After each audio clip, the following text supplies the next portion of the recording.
If you ever need to go back to them, you can access them. And so let's go ahead and jump in. All right. So when you log into the administrative side of the site, which you can do now, and you can make any changes that you want to make. Do you have those credentials? Yeah. Should I be following along? If you learn better to follow along, you can. If you would learn better just by watching me, you can do that. Okay. Yeah. I'll kind of do a mix. Okay, cool. I'll let you. Do you want me to let you get logged in? I'm already there, so we're good. Perfect. So once you've logged in, you'll automatically see this home page. This home page is also comprised of a couple of different widgets. Dashboards. The first two dashboards that we see, and I just wanted to go ahead and mention, everything that we see on this home page is just a snapshot of what's in the system. So anything that we look at today, we can go into way more detail, and I'll mention that in a couple of different places. This homepage, though, is really just to let you know, just a quick snapshot of everything that you've got going on. So your membership dashboards list the different member types that you have, and when Elliot imported your database, all of those member types or all those individuals, those members were divided out into those different member types. You have a mix of organizational and individual member types, and I'm sure Elliot and you already talked about that, but I want to make sure that we go over the differences between those profiles and how the profiles are organized. So we'll talk about that a little bit later in our training today. I could click on any of these numbers over here to the right, and it would take me to a profile list of those members. So like you've got 11 corporate profiles. This 11 represents the companies. So this doesn't have anything to do with individuals linked to the companies. These are just the companies themselves. From the profile list, we can do all kinds of fun stuff. We can send emails, we can do exports, we can make mass changes. We're going to talk more about those, the different things that you can do in this profile list a little bit later towards the end of our training, but I just wanted to go ahead and point out that you can access any of these groups of member types just by clicking on the number. You'll also be able to follow your members through their different statuses. So when your members are in their active status, that means that they have not passed their expiration date yet. So once your member passes their expiration date, they'll fall into the grace status. So you set that as being 1 month, I believe is what you gave me. So they'll be in a grace status for 1 month. And then when that grace period ends, they're going to fall into their lapsed status. Nothing changes about their profile. To you on the admin side, they are still in their member type. To the member, though, they feel like they've been kicked out of the system. They can't log in. They can't access member type pricing. They can't access social community features. So to them, it feels like they've been kicked out of the system. But to you, they're still a member, that you still have their full profile and all that kind of fun stuff. Right, right. And at what point, I mean, would I ever get to a point where that person would automatically get moved to be a prospect if they stay lapsed for long enough? They would never be automatically moved to a prospect. That'd be something that you could search in the system for and you would do manually. You could either move them to a prospect or you could just delete their profile. The bonus about deleting profiles in our system, because I know that feels kind of permanent, is that they're actually not being deleted. It's more like they're being archived. Oh. So you can always go back and find their profile and restore them. So if somebody called you up and said, hey, I lapsed with you guys 2 or 3 years ago. I just fell into financial hardship, haven't been able to pay for my dues, but I'd like to rejoin. You can always search your deleted profiles, find that profile and restore it to be the exact way it was the day that you deleted it. Okay. I probably wouldn't want to do that, though, because I'd probably want to still have them on our mailing list unless they decide to unsubscribe. Yeah, and at that point, I would definitely delete them if they unsubscribe and they're lapsed. Right, right. And you'll be able to view that in our message reporting system, our center. So when you send out emails from the system, you'll be able to go track, okay, who did it actually get delivered to, who actually opened it, who bounced, and who is unsubscribed. And then you can view those members and take action on those members from there. The dashboard to the right of this, new members in the last 90 days, this is just pulling out the members that have joined in the last 90 days so that you can quickly and frequently communicate with them, reiterating the membership benefits they're gaining by being a part of your association. So we've got a couple in here, it looks like. and that's pulling from the join date. So if I go into one of these profiles, the join date's November 26th, 2017. If you ever manually add somebody, I've just have this question a lot. If you manually add somebody and you don't put in their join date, they're not going to show up in that dashboard because it pulls from the join date only. The join date auto-populates if somebody takes a membership application, but it does not auto-populate if you manually create the profile. Oh. Does that make sense? Even if I manually put in a join date? If you manually put it in, then it'll read it. It's just it Oh. doesn't auto-populate when you manually create a profile. Oh, I would just have to like manually put in that join date. Exactly. Exactly. Yep. That's cool. Yeah. All right, so our next set of dashboards are our event dashboards. These are just going to be pulling from your event registration forms. We're going to talk about forms on our third training. We'll be able to view the last 3 events that have passed, the date they were held on and how many people attended, and then the upcoming three events. Of course, you can have more than 3 past events and more 3 upcoming events. But this is just, once again, giving you a snapshot of that information. So it'll list the upcoming closest 3 events, the date that they will be held on, and how many people have registered so far. Cool. And then our last area down here, we have our aged receivables. This is going to show us how many invoices you have outstanding by how many days and how much money. So along the bottom here, we have our current. We have, this means that we'll have a bar graph that'll populate for your current invoices, 1 to 30 days past due, 31 to 60 days past due, 61 to 90 days past due, and 91 plus days past due. So is that like when somebody's dues are up but they don't renew? Is that so dues are not going to populate in your age? That's a great question. They're not going to populate in your aged receivables because they're not technically counted as an aged receivable. This would be like if somebody registered for your conference or for an event, and then you allowed them to come back and pay that invoice later. That would just create an open invoice in the system. And if they don't come back and pay it, 1 to 30 days past the invoice is due, 31 to 60, that'll calculate in this area. An open invoice for dues renewals, it's not technically an aged receivable because that money hasn't been promised, if that makes sense. Right. Yeah, right. I probably wouldn't, as far as events go, would probably just make people pay like as they register. But that's pretty typical. Yeah. So I feel like there wouldn't be a lot in this category unless I had some other sort of outstanding invoice. I don't know. Yeah, okay. If you have things like sponsorships, partnerships, donations, kind of like miscellaneous ad hoc invoices, like if you had a silly example, if you guys had an event and you were selling t-shirts and you wound up having like 20 leftover t-shirts, you could send somebody a miscellaneous just one-off invoice, like for $25 for the t-shirt. You would just send it to them and they could pay it whenever. I mean, that's just kind of a silly example, but just kind of things like that. Okay, so that's not even something I considered. I thought sort of all the payment as happening through online, but say if someone just for a sponsorship owed us money, I could go into MemberClicks and make an invoice and have that emailed to them, and then they could pay me through MemberClicks? Exactly. Or they could send me a check and I could manually update that invoice? You could just create an offline payment to that invoice. Exactly. That's nice. I didn't know that was part of this.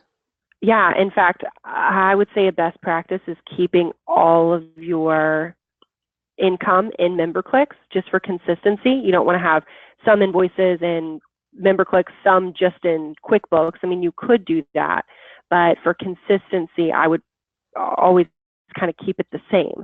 So if you're in MemberClicks, if you're using MemberClicks for all of your invoicing, and just like what you said, if somebody said, I'd love to get my logo on your website, you could say, all right, cool, it's $500 and you can have your logo on our website for a year or something like that. You could just send them an ad hoc invoice.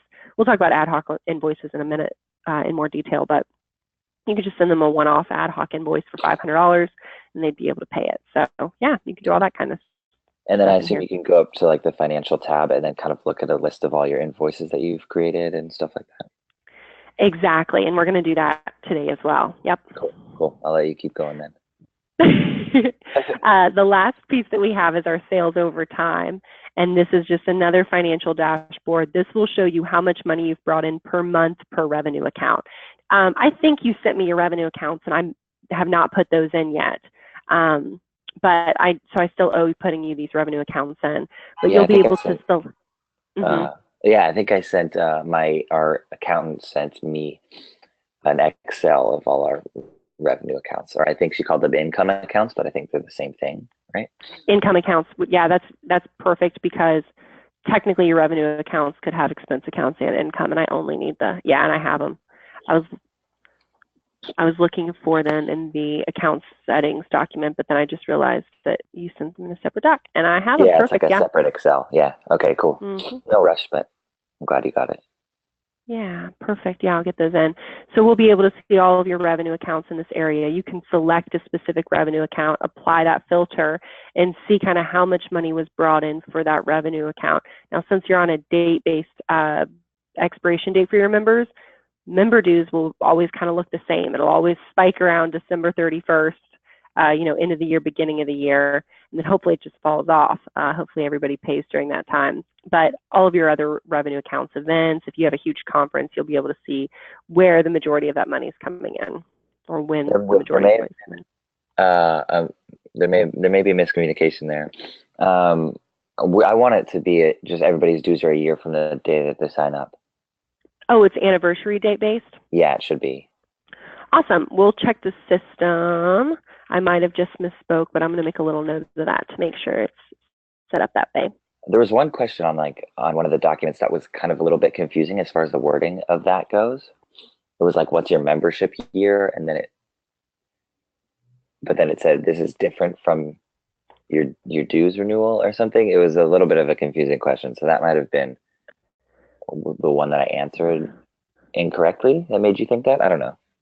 Yeah, it is so confusing. We're actually editing that kickoff questionnaire right now. One is like, what is your membership year? And then one's like, what's your financial year? And that always confuses me because I'm like, why would that be different? I don't know. I mean, I guess it would be different, but anyways, yeah, those are a little bit confusing. Financial accounting year, which is like a normal year, I guess for us, like January 1st through December 31st. And then our membership year, yeah, is the anniversary, right? And the financial year is usually it's always January 1st through December 31st. So I'm glad that was, that sounds awful, but I'm glad that was confusing because while we're editing that document, I can say like, hey, it's not just me, guys. It's really confusing. Yeah, does anyone else do like a different financial year rather than just your year? I've never seen a different financial year, and we don't set anything up in the system for that anyways, so it's really not important information. But I'll go back and I'll make sure that we've got you set up anniversary. In fact, we'll be looking at that together today as well. So cool. Yeah, perfect. All right, so this is everything for us to review on this home page. To get back to this home page, you're going to use the home icon in the top left-hand corner. Everything else, though, on this page, that's all we're going to cover here. Any questions before we keep moving forward? No, go ahead. Okay, awesome. So the next item we're going to look at really quickly is the Settings and Account Settings tab. You will rarely need to use the Account Settings tab. The one good thing about this is when you've graduated with me and you start calling the help team for questions, they're going to ask you for your account number. You don't have to write it down or memorize it. It'll always be under your Account Settings tab, and it's this number right here. This is also a great place to keep track of how many custom profiles you're using and prospect profiles you're using. So right now you're using 199 custom profiles. Those are paying profiles out of the 300 allotted and just over 4,000 out of the 15,000 allotted prospects. What's ASAs? I like to refer to an ASA as a super admin. That would be you. You're the super admin on this account. You're allotted 2 for your level. So if you ever wanted to add an additional, you could for no extra charge. It just means that you, no matter what permissions are set in the system, you can see everything in here. Got it. All right, we've got you on the Pacific time zone. So membership year begins January 1st, but we'll override that in your membership or member type settings to be anniversary. It'll just sit at January 1st. Now, I believe you mentioned in your account settings document you don't want the member number to show up in member profiles. I like to keep the member number on because I think it's a great system attribute. If we ever had to make a mass update to your database, we would need one unique identifier. Usually the only thing that you've got in your database that's a unique identifier would be the member number. We can hide the member number so your members never see it in their profile. They won't even know that it exists. And I'll show you where we can do that in just a bit. But that's why I've left this on, despite you saying you don't want it. It's just a good system attribute to have. Yeah, no, I mean, I only meant that I didn't think it was necessary for the members themselves to be like, oh, I was the 42nd member or the 150th. It seemed arbitrary for the members themselves to see, but for us, yeah, that seems super useful. Awesome. Perfect. All right. We've got you using QuickBooks.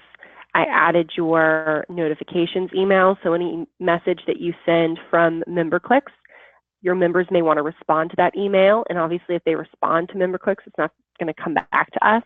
So when they respond, they'll go to that manager email that you provided to me. Great, great. And as far as I sent you the notifications document about all the automated emails and stuff, and I'll be able to edit that whenever I want, right? Or are those No, you can edit it whenever you want. It's just a little bit of a pain in the butt, and I'll show you why. I'll show you why when we get there in just a minute. Okay. Okay. And then the last item is the billing contact information, which we already have on file for you. Cool. Any questions on the account settings tab? Was there an email on the billing settings? Let me go back and check it out. You know what, I don't see one, but I think you gave me the same manager, didn't you? Yeah, just do that. Yeah. Okay. Cool. Awesome. All right, so now we're going to go ahead and change our focus into talking about financials. I'm going to be using the financial tab up at the top here and going to invoices. I'm also going to be using my MemberClicks test site. It's a little bit difficult to picture what invoices will look like. I like to kind of show you what they are going to look like. And our MemberClicks test site has a few that are already created. So when you go to your financial and invoices as the submenu, it's going to bring you to an invoice list. You guys obviously don't have any invoices created at this time, but as you have invoices created, this is where they will populate. Once invoices begin populating, it's going to start looking something like this. This will hold all invoices for all of time. So you're going to have a ton of invoices in here through the years. Because of that, we've created a lot of different ways for you to be able to search these invoices. You can use the search bar in the top right-hand corner and search by first name, last name, organization, or invoice number. So I just searched my name because I know I've got a few in here. We can then look for a specific type of invoice, whether it's ad hoc, that's that miscellaneous invoice I mentioned a moment ago, credit memos, forms, so if somebody took a registration form, or even a membership application, that'd be considered a form. And then renewals, those would be for dues renewals. I'm going to view just the renewals for me. As those, or is that set? Say that again? Yeah, can you hear me? Yeah, did you just ask a question? Okay, I think I missed half of it. It just cut out for a second. Yeah, can you customize those invoice types? You can't, because the system has automatically created these for you. So like when there's a form and somebody takes the form, it'll always be considered an invoice from the form. It'll always be considered a forms type invoice. If it's for renewals, there's no other thing that we can call that. So it's kind of determined by the system as to how we filter these invoices. Right. Okay. Oh, so every membership renewal will show up here, even though it's not considered, it would never be considered an aged receivable, but it'll show up in this invoice. Exactly, because this invoice list holds all invoices no matter what type they are. Got it. And could I add in if I wanted some information from the past? Can I create already paid past invoices? Oh, you could. What are you thinking? What kind of invoices are they? I don't really need to. We have some, every year we usually have a couple just big invoices between our like main sponsors and other people that we do business with. And it might be nice just to have, if everything's in this system, to have like a couple years of that recorded, but it's not necessary. I was just curious. Yeah, it makes more sense to like make a transition, and the day you make that transition, you start collecting invoices moving forward and not going backwards. Just because it can cause some confusion, kind of like I mentioned earlier, if you put sponsorship invoices in here from 2 years ago, but those are the only kind of invoices you have in MemberClicks, it's just going to make looking at it just makes it a little bit cumbersome. I think it's a best practice to kind of the day that you move to MemberClicks, that day, and then moving forward, you keep all the invoicing in here. Yeah, the day we go live, I suppose. Exactly. Okay. Yeah. Cool. So we can filter by the type of invoice. I already did that for renewals, so you see all of my renewals. And then I can also filter by the status of the invoice, whether it's open, pending, paid, partial, or voided. I'm going to go ahead and select open invoices. So I have one renewal invoice in here under my name. If I wanted to take some type of action on this invoice, so I may call you up and say, hey, I'm driving down the road and I can't remember the last time I paid my invoice, or I can't remember the last invoice I got, or if I paid it. Can you take a look for me? And if I haven't paid it, can you resend it to me?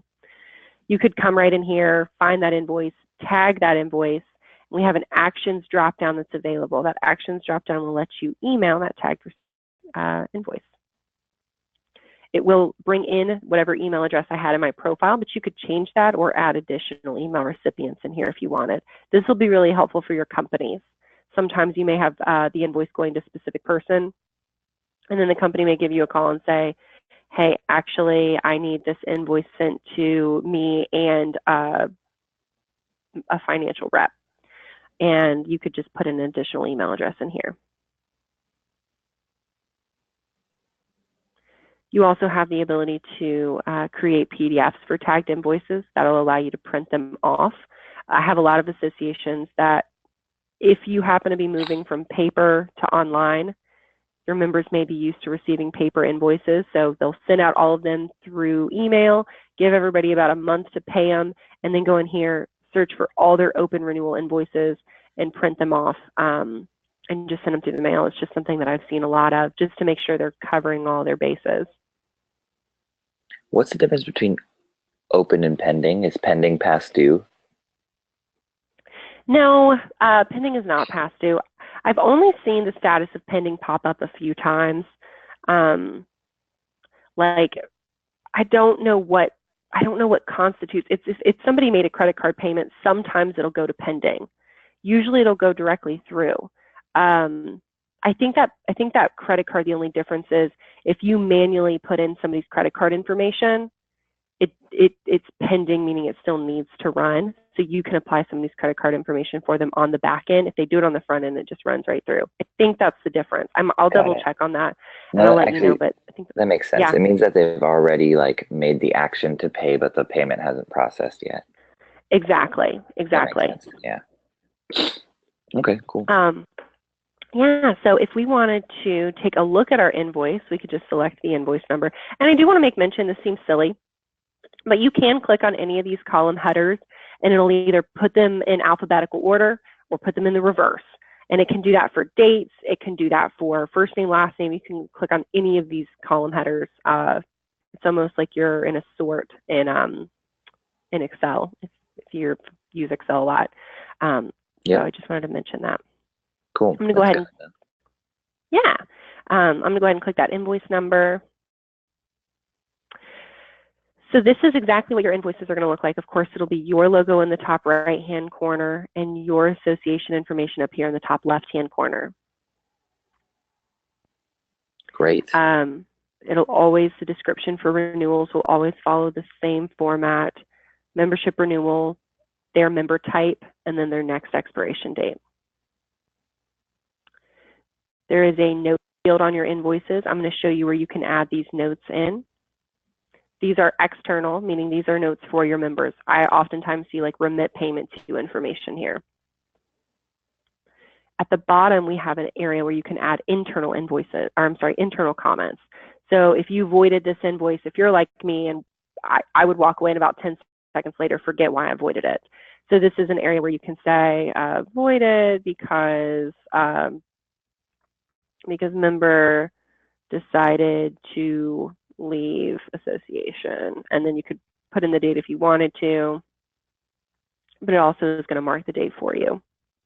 So these are internal. Only admin would see these comments on the invoice. Cool. We can also, from this invoice, download our invoice, void the invoice, create a credit invoice, and then you can pay the invoice. You're going to be using this pay invoice button probably more than anything else in the system. This will either allow you to collect their credit card information over the phone and add it in for them. I love this. We've recently, probably a few months ago, made it so that their information auto-populated from their profile in the billing information section, so you don't have to go in here and type out their entire address. It auto-populates for you.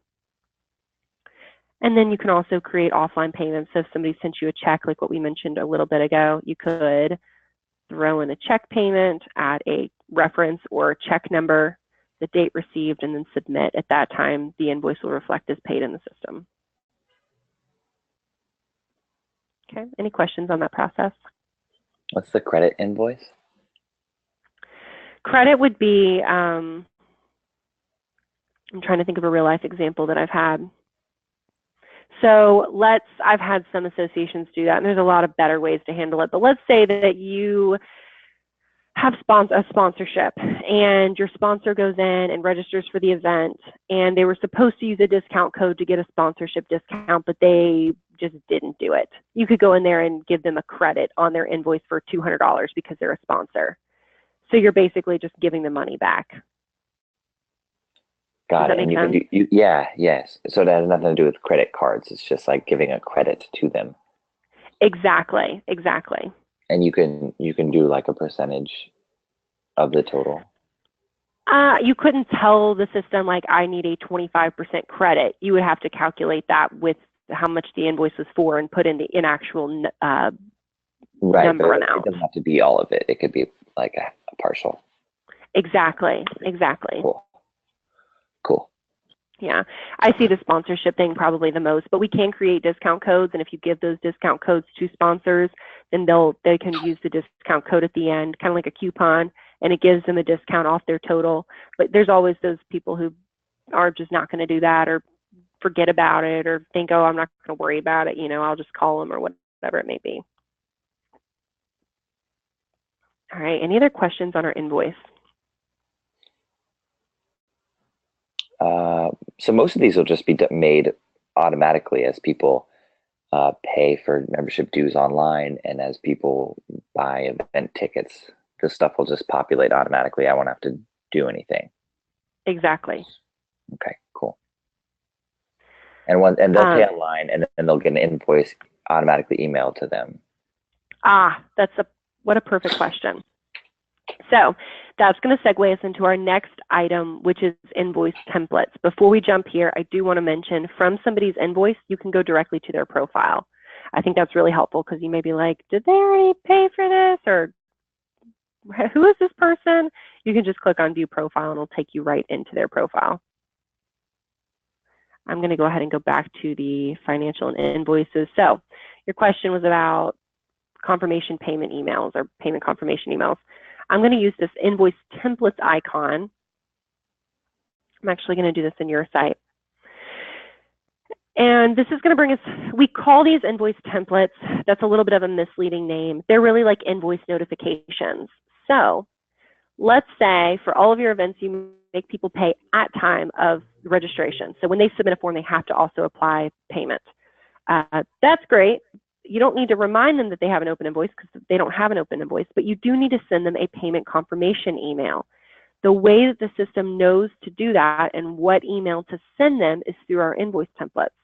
So we would create an invoice template, call it events. I would typically suggest using something more umbrella, something that you can use over and over again, because you don't want to have to create a new invoice template every time you create a new event. So just use like an events. This is not really about event specifics. It's more just about saying, hey, you need to give us money, or hey, thanks for giving us money. Right. You would determine the due date. When do you want the invoice to be due? 30 days from when it was created, or all the way up to 90. Footer information. I mentioned when we were looking at our invoices that the footer information is that it's that note section on the invoice. I said it was external to everybody. I mentioned that a lot of times this is where remit payment information goes in. So this is where you'd add in those notes. And those ones are also just internal. These are not internal. These are external. The Oh, that's internal is what saying. you're writing. Okay. Yeah, exactly. Right, The right. internal is what you actually put on the invoice itself. Okay. And then you've got all these notifications down here. So if we only needed to use the payment notification email, that would just send them a confirmation email. We would want to turn it on and edit the email. You may want to say, we've got some preset verbiage in here, but you may want to customize it a little bit. A payment has been made on the attached invoice, and it is going to give them an attached invoice that will reflect the payment. So you might want to say, a payment has been made for this event. We look forward to seeing you. Please let us know if you have any questions. Here's my information. Or you could just leave it as it is. It really doesn't matter.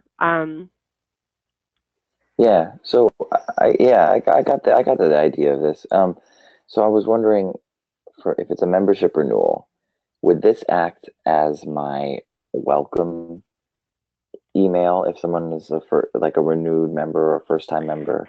Or is that, because I didn't really see that in the notifications document that I was filling out. So I was wondering if this payment confirmation would also double as like a welcome to NorCal Solar email. Yeah, so there's a lot of different levels that we can send out notifications. The renewal notifications for renewals is housed in a separate area of the system, because renewals are such a huge part of what your association is based on, what kind of all associations are based on. They run because of renewals. We put that in a separate bucket. So the renewal notifications will be housed somewhere else in the system. New members, yes, this is where you'll need to set up an invoice, and this is kind of your first piece of homework for today's training. Dive in the system and set up an invoice notification, or an invoice template, I should say, for new members. So you would just create an invoice template, call this new members, and you can set up what notifications you feel like you would need to use. The form itself for new members, the membership application, will also send a confirmation email. So you can put a whole welcome email to your association in the form confirmation, or you could put it here in the payment notification email, or you could put it in both, because both will be going out. Okay. So what I would do for invoice templates is I would first make a list of all the different types of invoices this system will create for you. New members, events, but then I would also suggest probably having a miscellaneous. If you guys collect donations, have one for donations. Any type of invoice the system's going to create for you, I would write that down. Then I would create an invoice template for that type of invoice. So right now we've got new members and we've got events, new members, events. And then you would also want to make sure that you're turning on any of these notifications that you want to use. And if you want to customize the verbiage, edit the email. Does that make sense? Yeah. Cool. So this gets you a pretty good head start. There is a default, do not do anything with this. I am going to be using this for renewals. It does still pay, it will from the renewal notifications, even though they're housed in a separate bucket, it is still going to pull any notes from the default that I created. Okay. here. So if you want to put remit payment to, or if you wanted to put something about renewals, you could put that in this area, but you don't need to turn on any of these notifications, but because they're coming out from that separate bucket in the system. I also like to use this invoice template as a default. So if you ever forget to select on a form, and it'll make more sense when we get to forms, it'll paint the full picture. But if you ever forget to select an invoice template, instead of them just not receiving, instead of an invoice just not being created, an invoice will be created, and it would just, I typically would just turn on a couple, like I would turn on a new invoice template and a payment notification, and they're not specified, they're not specialized for any specific event, they're just general. So that way at least they still get some type of notification and some type of payment notification. Does that make sense? Yep. So basically, Cool. I don't touch the default. Yeah, and I'll even put here, do not touch. Okay. Cool. Any questions on invoice templates? Oh yeah, there you go. Okay. Yeah, I would just update it just to see that you were doing that on our profile. Cool. No, that's all good. I think I got the idea. Awesome. The next item that I'll ask for you to jump in here and complete is invoice settings. This is actually much easier. You're just going to add the logo in here that you want to appear on that right-hand corner of your invoice, and add the organization information that your organization information that you want to appear in the top left-hand corner of the invoice. Mm-hmm. And then you can also specify what invoice number you want to start at. Yeah, I guess 1. Why not?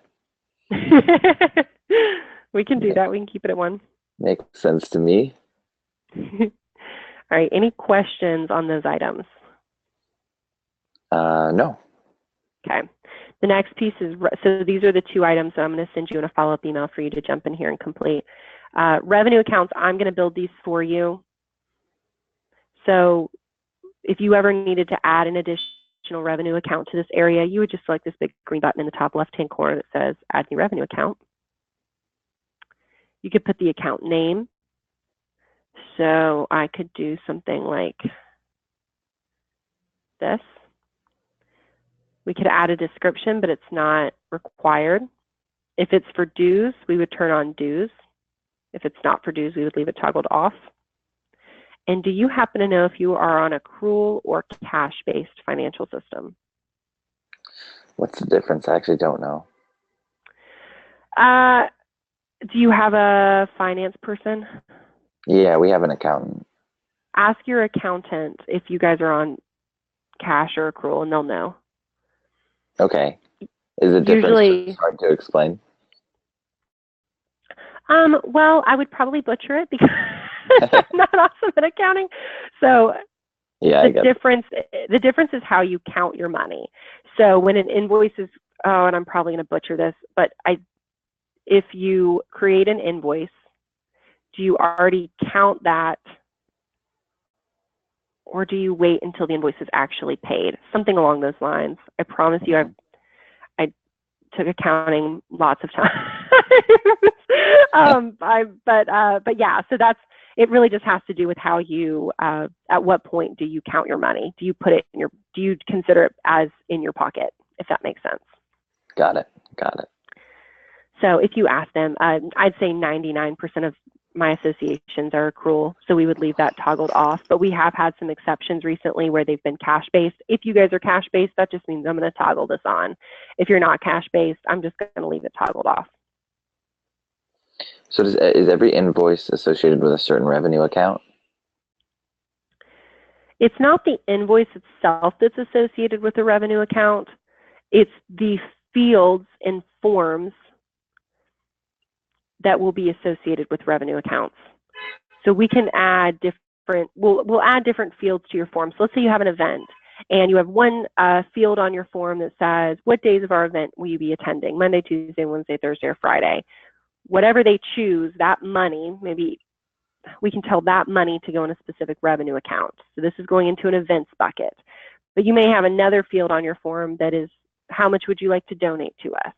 If that's on that same event form, we wouldn't tell that donation field to go into the event revenue account. It would go into like a donation revenue account. They belong in 2 separate buckets. So even though both line items would appear on one invoice, each amount is going into separate revenue accounts. Got it. Does that make sense? Yeah. So what if we get a payment that is, say, like a outside of the system, like a separate sponsorship deal? I send them. I manually create an invoice, and I email that to them, and they, I don't know, say they send us a check. How would I? Then I would manually put that in. How does that get incorporated into this? Yeah. So if you wanted to send, let's just take Third Day Energy. If you needed to send them an ad hoc invoice from their profile, I'm going to select create ad hoc invoice, and we'll get to this, but probably on our next training. And this is going to say, okay, how do you want them to pay for it? What invoice template do you want to use? Because that's going to determine what type of email they get with the open invoice. It's an invoice, not a credit memo. How much is this going to be for? So they're going to give you $500 for sponsorship, and then you're going to select your revenue account. Okay, and then would they have the chance to then pay with like a credit card through the MemberClicks system then? Exactly. Okay, got it. Yeah, so the invoice template, if you have turned on to use, or if you have a do invoice notification turned on, it'll send them an email with an attached invoice, and they can just pay from that email that they get. They would click on the link at the bottom of the invoice. It's automatically included. It's going to bring up the invoice. There's a Pay Now button at the bottom they're going to select. They can just apply their credit card payment, and then that invoice will reflect as paid. So invoices, revenue accounts, really have nothing to do with one another. We could have 20 line items on one invoice, and every line item could go to a different revenue account. So like here, maybe on one invoice you want to include, okay, $500 for sponsor, and then they also said they're going to give you $200 as a donation just because they're being really nice. Then you would put that in a separate revenue account. We could keep going. Does that make sense? Yep. Cool. Oops. All right, the last item that we have is our payment processor. So I actually talked with our Moolah representative this morning. She said she has your completed application. It's been approved. She just has to build your gateway. So that's really exciting. So once that's completed, we'll be able to see in here, it'll just say Moolah instead of Moolah demo. And we'll also see your login and security key in here. Okay. All right. Awesome. All right, well, that wraps up financials. Any questions on anything that we reviewed here? Will I have like a separate, so I could go here and then I would log into Moolah. I could log in as like a separate website portal? It does. So you can't get to Moolah. You cannot access Moolah from the MemberClicks website. It's a separate portal, and whenever she has your gateway built, she's going to send you an email that will give you a link to that'll give you your security key and your login. And I think she even provides some kind of like reference material so you can learn how to navigate that piece of it. I don't ever have my hands in Moolah, so it's a little bit of a foreign thing to me. But if there are any questions that you have on the Moolah portal, Hart, her name is Lauren Hartsfield, but she goes by Hart, can answer all those questions, and I can always create a meeting for you guys if you needed to have one. Yeah, okay, cool. Yeah. Awesome. All right, so I've only got about 10 more minutes, but we can get through this next piece. We're going to change the way we're thinking again. Instead of thinking about finances, we're actually, oh, and I wanted to go ahead and point out before we jump forward, we do have the ability for you to pull a transaction report. The really cool thing about MemberClicks and QuickBooks is you can pull a transaction report from MemberClicks and import it into QuickBooks to reconcile your accounts. Do you happen to know if you are on QuickBooks desktop or online? Online. Okay, so with online, there's a couple of additional things that have to happen. There is an application you have to purchase that will read our file. It's something that they did with the online version. I'm going to send you some financial verbiage or like an article on our finances, and you might want to share it with your accountant. Yeah, okay, that sounds good. I might do that later on, but yeah, that sounds good. Yeah, and if they ever want to have just like a 30-minute training with me, we can definitely set that up. But this document that I'll send you has more than enough information, and it even gives you guys a preferred application that you can purchase, like a link to an app that you can buy to read that file before you put it into QuickBooks Online. The transaction report you can pull from different sets of time. So a lot of associations will typically do an import of their transaction report once a month. So you could pull a transaction report each month. You can also sort by revenue account, transaction type, transaction status, payment type, and then credit card type. So yes, I will send you some reference material on that to share with your accountant. Okay, sounds good. Thank you. Yeah. Okay, so now we're going to change the way we're thinking. We're going to think a little bit about profiles. So your member profiles are comprised of what we call attributes. An attribute is just a piece of information that's describing your member. So my name is Adrienne. My name is an attribute of who I am. We can go view all of your attributes in the database tab. We're going to go to attributes. Our attributes are broken up into 3 different sections. The first section are built-in attributes, and that's what you see on my screen here. Built-in attributes are just pieces of information that we know you collect on your members because we've seen the 1,800 plus associations we've worked with collect this information on their members. Things like their name, address, phone number, email address, and organization. We cannot get rid of these attributes from the system, but we can manipulate and edit them. So if I select edit next to email address, Elliot already created a home, work, and I guess just like a basic email field for you guys because that's what he saw in your database. You have the ability to collect up to 5 email addresses, 5 physical addresses, and 5 phone numbers for any of your members. So if you decided, I really just want a spouse's email address, and I really want a secondary email address, you can create up to 5 labels, and this is going to allow 5 fields that can be filled out by the member. So we can't get rid, we would never want to get rid of the attribute of collecting an email address, but we can add on to them. Same thing with physical address and phone number. We can also take a look at the way you're collecting your members' names. So right now you've collected Mr. and Dr. for prefixes. Those are the only 2 attributes or fields in those attributes for the system. You may want to build this out a little bit more. You may want to provide a Mrs., a Ms. And then if you also wanted to create suffixes, so maybe you decided to start creating or collecting suffixes on your members, you could add junior, senior, you could add the third, different fields like that. Yeah, I guess why not have that as an option? You can leave, is this on ours? You can leave that in there if you want. Oh, okay. Yeah, and if you ever change your mind, you can always come in here and turn them back off. And if you wanted to start collecting middle names, we could turn this on as well. Cool, yeah, I'll add this, or I'll leave this as. Does that mean that there's then like a drop-down menu for this? It's not a drop-down menu. It's actually, if we go into one of your members' profiles, you'll see in the built-in we'll talk about the organization of your members' profiles at some point, but we've got email home, email work. Oh, I see what you're asking. Yes, there is a drop-down. I'm sorry. Is that what you were asking? Yes, yes.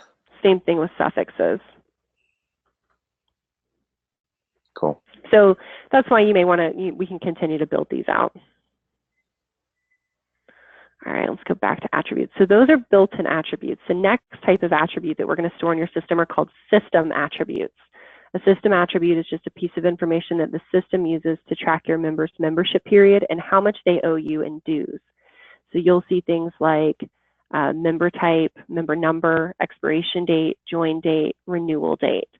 Those are all pieces of information the system is going to use. We actually can't view them anywhere in the system because we can't change them. The system has to have them. But we can edit them. So if I go back into one of your members' profiles, just to kind of relate these. Over here in the left-hand corner is all of those built-in attributes. Over here in the right-hand corner are all of the system attributes that I just mentioned. So we could update these if we wanted to, but we can't change what we're collecting.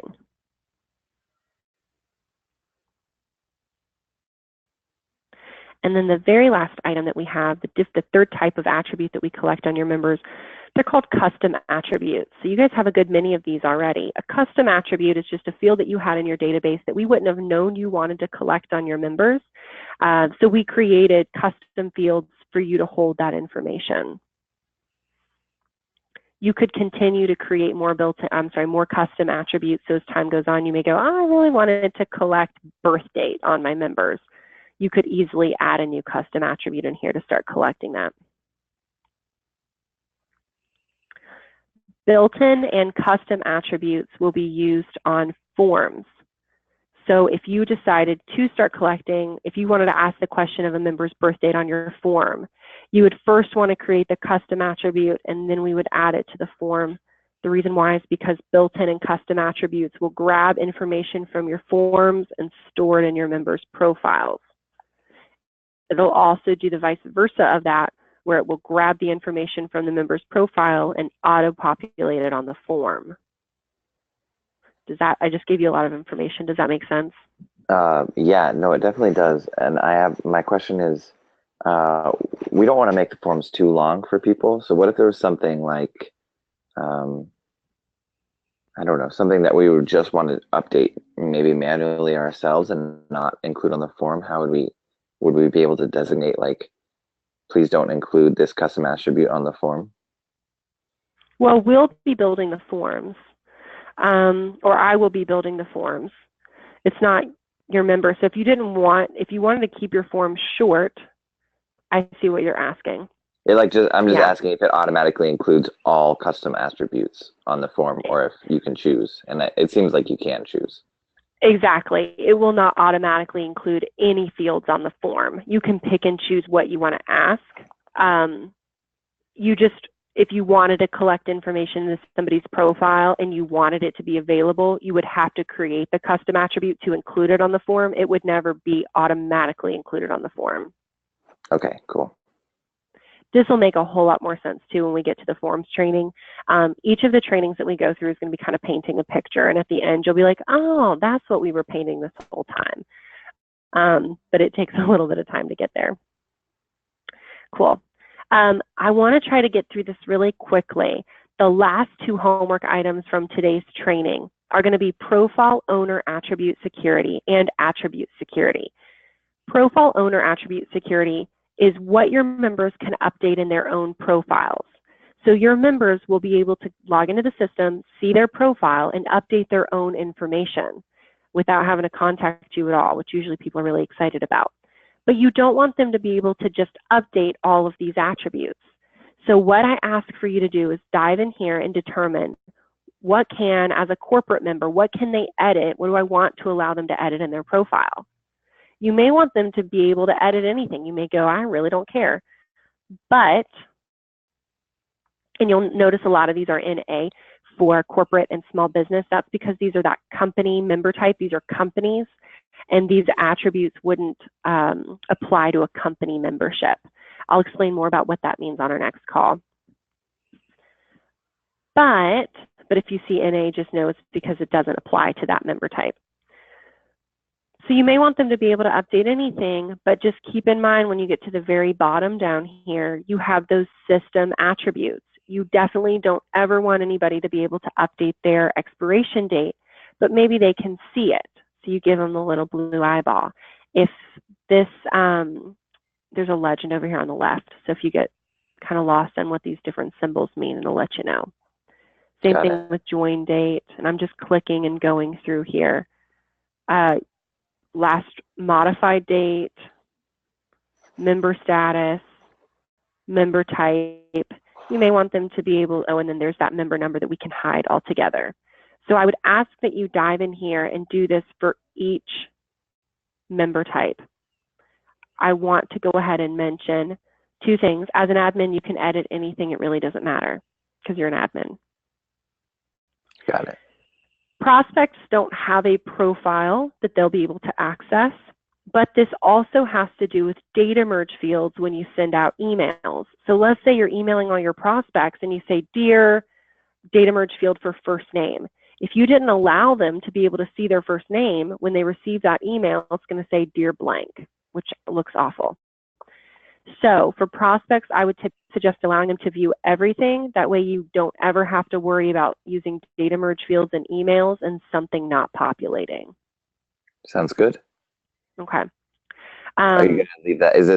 Can you leave that for us?